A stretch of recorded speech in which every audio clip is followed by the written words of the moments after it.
Boardgames 4K. Hello, we're back. This is part, God, I don't know, what part is it? Is it part 8 or part 7? I can't remember. Anyway, we're doing our complete run through of our entire board game collection from start to finish. And I don't even know if we're halfway there yet. Are we halfway there? But if you're getting bored, then go and watch something else. So we're going to crack on. We're going to do this shelf here behind me from top to bottom. Hopefully it ain't going to be half hour like it was last time. So let's go. So up here we've got the Legend of Zagor. This is a fighting fantasy board game. It's got a 40k computer chip and dramatic voice synthesizer in there, and it's 1993. It's based on the game book, The Legend of Zagor, and it's pretty rubbish, but we like it because it's fighting fantasy rarity. So there you go. So here we got Bonk. This is also called Roulette, and this is a game where you've got these rolling balls onto this board trying to score goals, and it's sort of a bit like this one, which is sort of Clask, and it's one of our favourite games of all time. This uses magnetic paddle type things. One bit goes on the bottom of the board, one goes on the top, and you're trying to knock this ball into the opponent's goal without trying to get your paddle into your goal. So yeah, it's absolutely superb. We've done a video of this, so search through our videos for a pretty good, exciting playthrough of Clask. It's fantastic. It's only about 40 quid, so I urge you to pick this one up because it is super duper. So we've got Fortune and Glory. This one is a thematic game from the Frog Games. This is basically Raiders of the Lost Ark in a box. You've going around trying to defeat Nazis, trying to get fortune and glory, and yes, the rules are not good. We downloaded a sort of somebody rewrote the rule book on Board Game Geek, so you've got to go and download that one before you start playing this one. The rules don't make a lot of sense, so you probably end up messing this one up, but it's a huge beast of a game.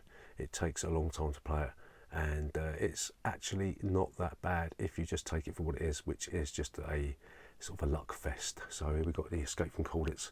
This is a relic from my childhood. What you're trying to do, you have been captured prisoner by the Nazis. This was a swastika, but they changed it for obvious reasons. But you're captured by the Nazis. One player plays the guards in Colditz Castle, other players play the escapees from different countries, and you're trying to go around the castle of Colditz, trying to get necessary equipment to plot your route of escape. And it's not as good as I remember it, actually. I remember playing this back in the 70s and 80s, and it was good back then, but things have moved on, and we played it again recently, and it's not that good. So it's a relic from the past anyway. So here we've got Dancing Eggs. This is essentially just a box of eggs. Yeah, I'll show you. Where can we put this? Just a box of eggs. Right, so you've got a couple of dice, a wooden egg and some rubber eggs. You'll roll these dice, and it'll tell you what you've got to do with the eggs and where you've got to put them, and you've got to do different things and try not to drop the eggs. And it's a fantastic kiddies game. It's a wonderful kiddies game. It's such a good laugh. It's a shame it's only 4 players, but I suppose you could get 2 boxes of these things, or use real eggs, I suppose, boiled, not normal eggs. But yeah, so there you go. I don't know. My wife wanted this one. She said she played it when she was a kid. I've never played it. I have no idea what it is, and yeah, it looks pretty crap, doesn't it? So we've got 2 bags of Uno, 2 boxes of Uno. We got these free with a tub of lard, and yeah, Uno, yeah, right, you know what that is. Zombie dice. We actually quite like this game. This is probably the game that we've played the most because my kids really like it, and they just keep playing it. We've probably played about 200 games of this. I don't know. That makes me look really silly, doesn't it? But we quite like Zombie Dice, and thank you, Steve Jackson Games, for making probably the most mindless, luck-infested game known to humanity that is actually quite enjoyable. So here we've got Capitan Wackle Pudding. I know that sounds weird, but what you're doing, you've got these blocks, different types of blocks on different islands, and you'd be pushing this little boat around island to island, stacking these blocks up, trying to stop them from falling over. And yeah, you've got these event cards that happen that mess things up. It's actually really, really novel and quite an exciting game. So yeah, Capitan Wackle Pudding wins the award for the most bizarre named game in our collection, but it's also pretty good. So Jungle Speed, this is the game that you shouldn't play when somebody has long nails. And what you got to put this totem pole in the centre of the table, and you've got cards in a deck that look kind of similar, and when two cards are put down by a player that match, those two players have got to try and grab the totem pole and try not to slice each other's fingers off in doing so. But yeah, it's really good. There's a video on YouTube of Extreme Jungle Speed, which is really quite funny, so you should go and watch that. And yeah, Jungle Speed is an all-time classic, one of our favourite games of all time. Super duper.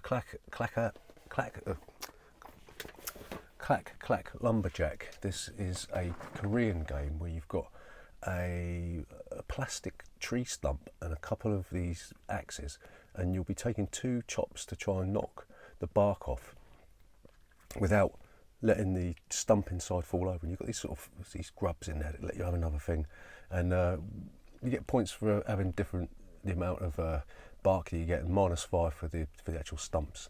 So yeah, it's all right. As a gimmick, it's quite good, but it wears thin pretty quick. So there you go. What we got here? This is a heck something or other, isn't it? No, it's not. It's zoom cook. This is like a sort of a Jack Straws type thing. You've got these all these eggs in this sort of nest, and you'll be trying to take the sticks out without disturbing the nest. And it's quite a good habit dexterity game. Good for kids. It comes in a crappy tin. We hate tins, but yeah, that's not too bad either. Right, let's crack on, because you're probably going to get bored out of your brains with this. So Claustrophobia. This is a 2-player sort of dungeon crawl game where one player plays the demons and the other player plays the heroes, and you've got various scenarios. It doesn't take 45 minutes to play, that's a load of crap. But yeah, one of our favourite 2-player games.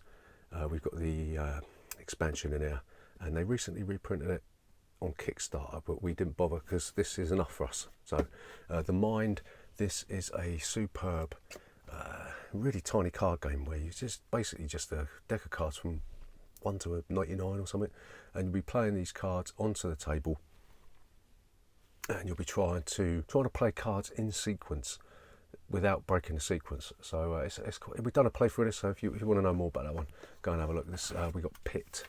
We picked this up because we played this at we were being babysat when I was a kid by a couple called Stephen Carroll. I don't know if you're watching this, Stephen Carroll. Thank you for showing us Pit when we were 5 years old, but it stuck with us. It's one of those shouty games. There's loads of different categories of cards, and you're trying to it's like a set collection game in real time, and it can get quite loud. It's an all-time classic game, and if you haven't played Pit, then go around Stephen Carroll's house and have a wonderful time. So Kahuna, this is a 2-player game where you're trying to sort of build bridges on islands in probably Hawaii or the South Pacific or something. It's okay, it's not too bad. And yeah, 7 Wonders Duel. Do you know what? We haven't played this. I keep trying to get my wife to play this with me, but things keep getting in the way. I don't know, the cat needs feeding, or I need to have a poo or something like that. But yeah, 7 Wonders Duel. We haven't played it. I'm embarrassed because Bruno Cafala and Antoine Bowser are probably our 2 main favourite designers. So yeah, so Carcassonne, this is the winter edition. It's got the gingerbread expansion in there. We haven't got the regular version of Carcassonne because, well, why? We don't need it, because yeah, it's fantastic. So you're laying tiles, building this city up as you go, trying to get the most city tiles next to each other to score points, build roads, monasteries, and have farmers in their fields. And yeah, it's absolutely fantastic. We've done a playthrough, we've done a review. Go and have a look at that if you want to know more about that. Race for the Galaxy. This is a card drafting sort of set collection type thing. It's hard to describe. It's all icon based. That's the main downfall of this one. It's a pain in the arse to teach this because it's all icon based. So you need to. I don't really know any way around it, but we can't play it as much as we like because it's very, very difficult to teach. But it's super duper nonetheless. So roll for it. We got two packs of this. So you'll be rolling dice. You'll be trying to match dice with the cards with the dice numbers on it, And that's it basically, and whoever gets to a certain amount of points wins. And yeah, it's all right. It does wear thin quite quickly, but it's quite popular, so we thought we'd have a look at it, and we quite like it. So this is Cuba, Mafia de Cuba. This we've not played it, so which is a bit weird because we do like these sort of social deduction games, and it comes in a sort of like a cigar case, and it's well, we don't know. So this is 12 days. This is a Christmas themed card game. Can't remember how to play it because we only bring it out once a year, and it's pretty feeble, but it does get you into that Christmas spirit when you need a kick up the bum. So Catacombs, this is a disc flicking game based on sort of the standard fantasy. Everybody takes a character of a standard fantasy trope, and you'll be flicking discs. One player takes the monsters, and they'll be flicking their discs to try and kill your monsters. And we do think this could do with some sort of campaign story based thing, because that would be super duper, wouldn't it? But it doesn't come with that. It's just you set up the board, and that's that. So Catacombs still good. We were going to back the new one, but the shipping costs to the UK were absolutely astronomical, so we had to say no to the latest expansion. But anyway, it's still one of the greatest flicking games ever. Break the Safe. This is a game that we bought when we was a kid. We re-bought it because we really liked it. You've got a battery powered timer in here, and you'll be running around this sort of facility trying to avoid the guard and the dog, trying to find the keys, using special items to help you get through the traps. And you need to do this within 20 minutes or you lose. And it's really tense. It's really simple, and it is a wonderful child's stroke adults game. We really like Break the Safe. It's old, but it's a gold one. So Voyage is a Marco Polo. This is a dice placement game. I don't know if we're going to get through this. We've got loads to go. Might have to do half the shelf. So Voyage is Marco Polo, placing dice out onto the board to take various actions to get victory points. And it's we really like Marco Polo. We haven't got the expansion in here, but we've got a couple of mini expansions that give you more characters to play, and each character gives you a game breaking ability. We've done a run through and a review, so have a look. Redacted, we don't know what this is. We bought it for cheap. We heard good stuff about it, but then we heard bad stuff about it, so we just haven't got round to playing it, so we don't know anything about it. So it's stuck there. Alhambra, this is the special edition version of this one with the lavishly produced board. Let's have a look. So you got the better board, you got the better components, and you'll be building up your Alhambra by paying builders to build your Alhambra for you. But when you pay money, you don't get any change, right? So it's super duper. There's all these different caveats that you've got to follow. There's the rules that you've got to follow when you build the Alhambra. But yeah, it won Spiel des Jahres, well deserved, in 2003. So all he owns. This is another Tasty Minstrel games. We hate Tasty Minstrel. Yeah, whatever, less said the better about that. But this one is an absolutely fantastic sort of bag building game, So you've got all these different tokens that you'll be paying for. You'll be drawing tokens out of your bag to get better tokens, to get better tokens, to get better tokens, to take better actions. And it's absolutely fantastic. We've got the deluxe fighter components in there with the wooden tokens and all that sort of thing. And it plays up to 5 players now, which is even better. So yeah, all he owns, fantastic. Stefan Feld's Bora. It's it's all right.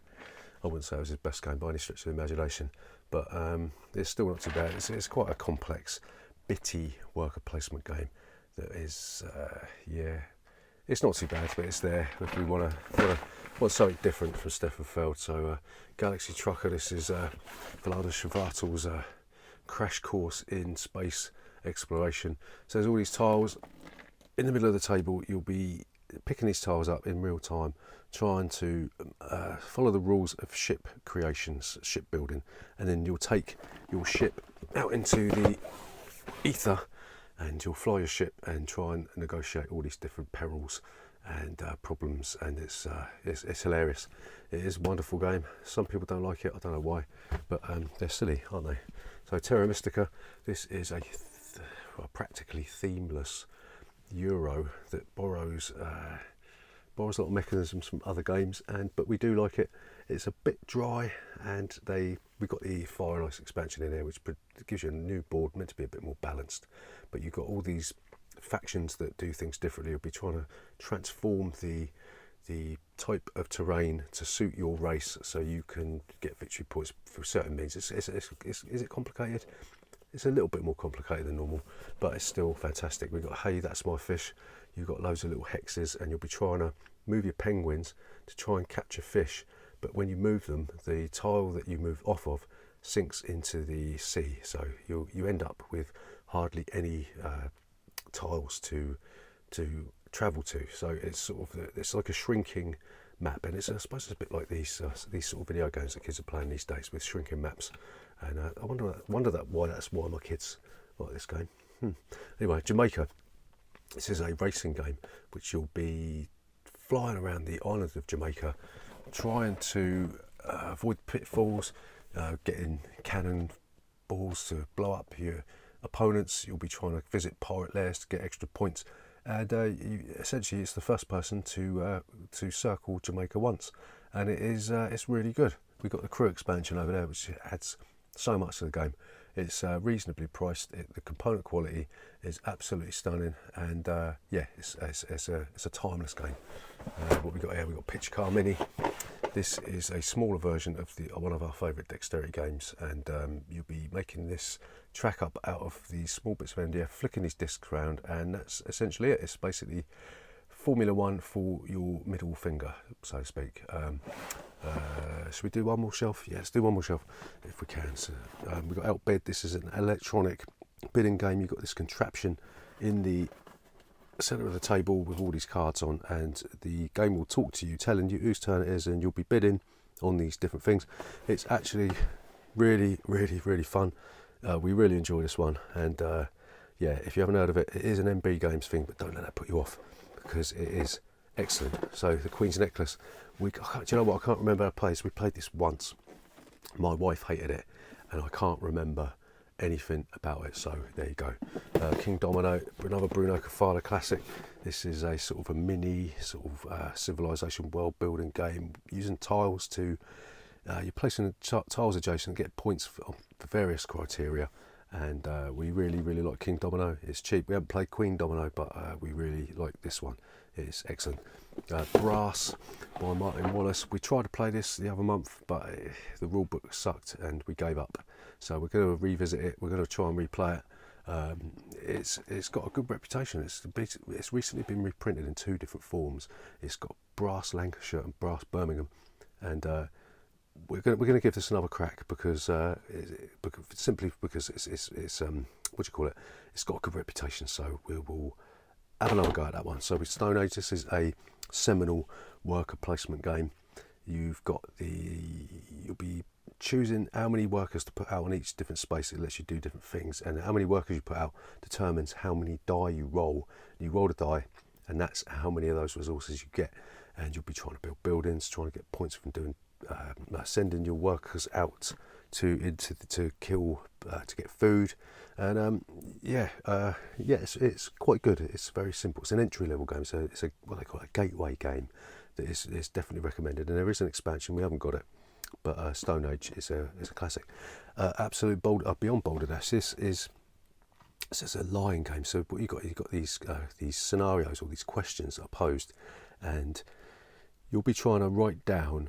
Somebody will have the right answer, but you'll be trying to write down an answer that is close enough to the style of the answer that you can fool other people into thinking it is actually the answer.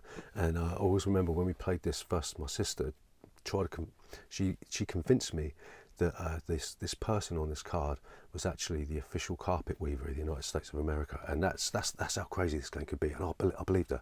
That's how mad it is. So there you go. Hitsy Road. This is a Martin Wallace game that is sort of made up of bits and bobs, sort of post-apocalyptic game.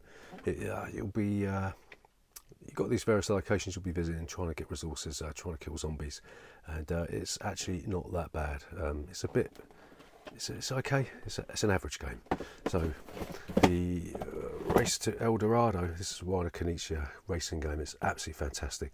We've done a run through the other day, which we'll be posting up soon. We'll be doing a review of this one. We haven't got the Hexes and Heroes expansion in here, but one of our favourite racing games. Very, very thematic.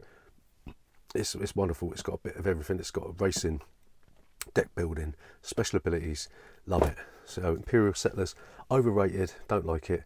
It's too bitty. You end up with too many cards in your hand. I don't know what the fuss is over this.